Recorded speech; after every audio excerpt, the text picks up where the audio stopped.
Hello, dear viewers. The big news today is that Kate Middleton is set to become the first Princess of Wales in over a century to grant royal warrants. Now, if you're scratching your head and wondering what a royal warrant even is, you're not alone. It's an old tradition, a mark of recognition to those who supply goods and services to the royal households. Yes, you heard it right. It's essentially a royal seal of approval for businesses.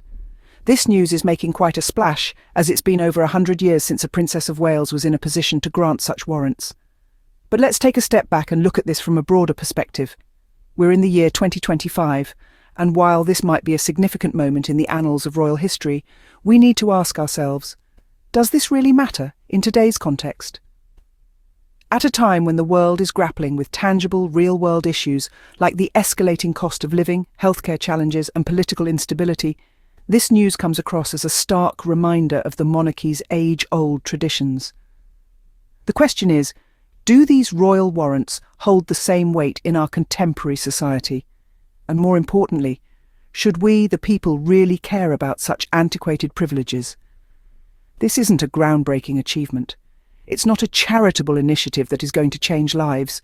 It's not a policy change that benefits the common folk. It's simply another ceremonial title in an institution that seems to be clutching at straws to stay relevant. If we're talking about influence and leadership, shouldn't we focus on those who are making a real difference in society? The ones advocating for mental health, the rights of veterans and social justice? Those are the leaders whose actions truly matter. So we're supposed to be impressed by this. But let's question, does this actually matter? At a time when people are struggling with real-world issues like the cost of living, healthcare, and political instability, the royal family is out here handing out outdated privileges as if they're still relevant.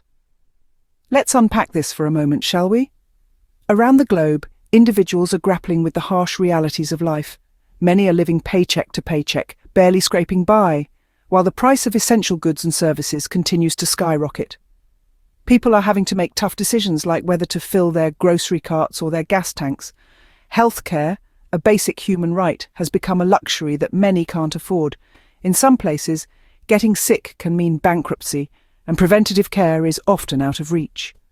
The ongoing pandemic has only exacerbated these issues, laying bare the inequalities in our healthcare systems. Then there's political instability. Countries are more divided than ever, with citizens losing faith in their leaders. Protests and civil unrest have become common sights on our news feeds. Climate change, racial inequality, LGBTQ+ rights, women's rights, refugee crises. These are the issues that are shaking the world to its core. And amidst all this, what is the royal family doing? They're granting royal warrants, an antiquated privilege that acknowledges businesses supplying goods to the monarchy. But does this really matter? Does it help the single mother struggling to put food on the table? Does it aid the student drowning in debt? Does it assist the refugee seeking shelter and safety? Certainly these warrants might hold some prestige for the businesses receiving them, but in the grand scheme of things, they're insignificant. They don't address the pressing issues of our time or contribute to the betterment of society. They're merely a relic of a bygone era, a symbol of a system that values tradition over progress. In 2025, does a stamp of approval from the royals really hold the same weight? And more importantly, should we even care? This isn't some groundbreaking achievement. It's not a charitable initiative. It's not a policy change that benefits the people. It's just another ceremonial title in an institution desperate to stay relevant. In the grand scheme of global concerns, the granting of royal warrants seems to be a trivial matter. It's a gesture rooted in tradition, a nod to a bygone era. But the question remains, does such a title carry any substantial influence in our current times? We exist in an era where influence is no longer measured by titles or lineage. It's gauged by one's ability to effect change, to inspire and lead regardless of their royal status. It's about the courage to stand up for what is right, to use one's platform to shed light on issues that truly matter. Take a look at those fighting for mental health awareness. They're not just speaking about it, they're actively working towards breaking the stigma, providing resources, and advocating for policy changes. Or consider those championing veterans' rights, tirelessly working to ensure that those who served their country are not forgotten or left behind.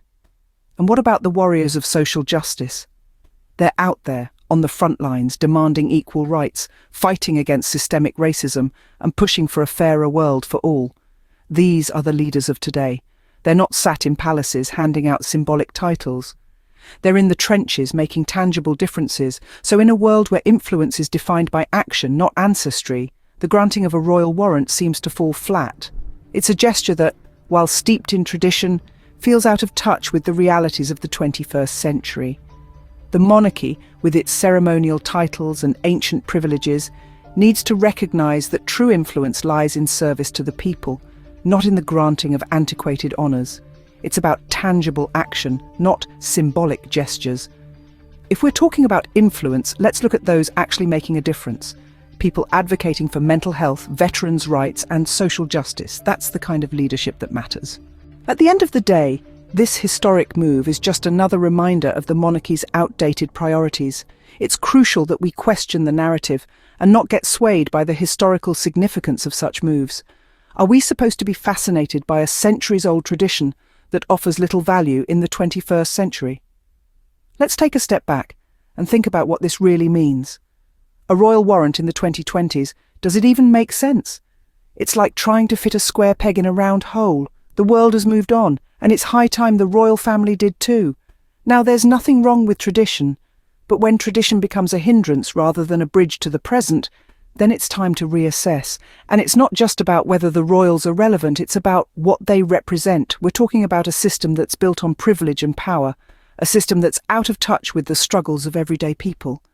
And this so-called historic move, it's not about progress. It's not about bringing the monarchy into the modern era. It's about clinging to the past and preserving a status quo that benefits the few at the expense of the many. So let's not get caught up in the pomp and ceremony. Let's not be dazzled by the glittering tiaras and the grand titles.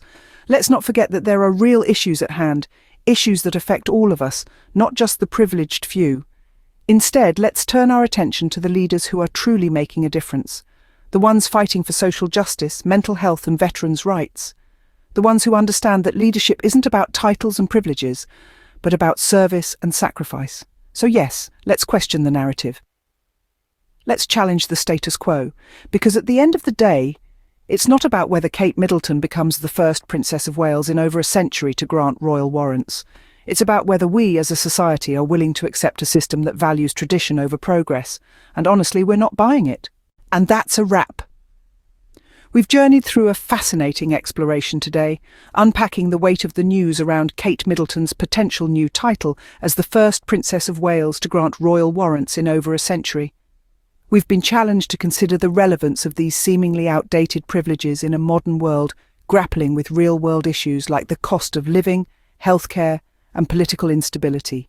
In an era where influence is measured by action and impact, we've questioned the significance of a royal stamp of approval. Does it hold the same weight it once did, and should we, as informed citizens, care about these royal endorsements? We've also scrutinised the monarchy's priorities, highlighting the need for leadership that truly matters. Leadership that champions mental health, veterans' rights, and social justice. Leadership that goes beyond ceremonial titles and seeks to make a tangible difference in the world. Today's discussion is not an attack on the monarchy, but a critical examination of an institution that, in many ways, seems desperate to maintain its relevance in a rapidly changing world. It's about fostering a discourse that encourages us to stay informed, to stay curious, and to keep questioning the narrative. We've opened the floor for a dialogue that extends beyond the confines of this video. This is not a conversation that ends here. It's an ongoing discourse, a collective questioning, a shared curiosity. So I invite you to join in this conversation. What are your thoughts on the matter? Do you see the monarchy's actions in a different light? Or do you share similar sentiments? Thanks for tuning in. Don't forget to like, share, and subscribe for more updates. Drop your thoughts in the comments, and let's keep the conversation going. Until next time, stay informed, stay curious, and keep questioning the narrative.